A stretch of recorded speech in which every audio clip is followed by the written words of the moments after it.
Meu LDL está alto, devo me preocupar?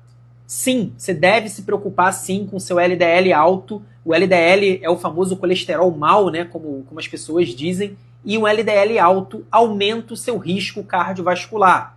Apesar da gente falar muito sobre o câncer, sobre várias outras doenças, as doenças cardiovasculares, basicamente aqui o infarto e o AVC, elas ainda são a maior causa de morte no mundo inteiro, no Brasil e praticamente no mundo inteiro, na verdade.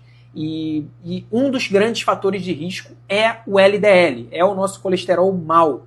E muita gente tenta desconstruir isso, eu vejo isso na internet, muita gente falando que o LDL não importa, mas a verdade é que essas pessoas que dizem que o LDL não importa, elas ou são ignorantes ou são mal intencionadas. Então tome cuidado com esse tipo de pessoa, porque a relação entre o LDL alto e as doenças cardiovasculares é uma relação muito bem estabelecida dentro da medicina.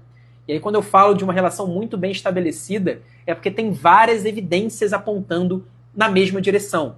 Então a gente sabe o substrato fisiológico, então a gente sabe como o LDL alto aumenta o risco cardiovascular, a gente sabe do papel do LDL na aterosclerose, que é a causa do infarto e é a principal causa também do AVC isquêmico. Então a gente sabe esse mecanismo fisiopatológico. A gente também tem dados epidemiológicos. Então a gente sabe que pessoas com LDL mais alto tendem a ter mais infarto e mais AVC isquêmico do que pessoas com LDL baixo. Então a gente mede isso na população geral. Então se a gente pegar um enorme grupo de pessoas, medir aquelas pessoas que têm o LDL mais alto contra as pessoas que têm o LDL mais baixo, a gente vai ver ao longo da vida dessas pessoas mais eventos cardiovasculares.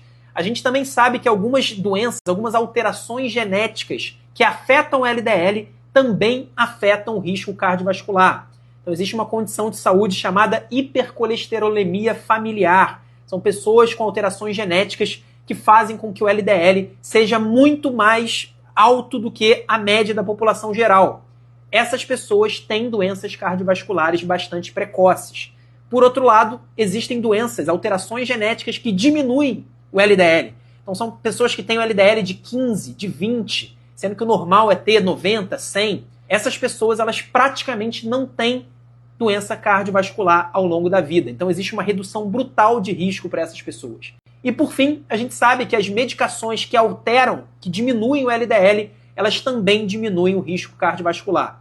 Então é uma relação bastante robusta e sim, você deve se preocupar com o seu LDL. Não significa necessariamente que você precise de remédio, não é o único fator de risco cardiovascular, mas é sim uma preocupação bastante importante.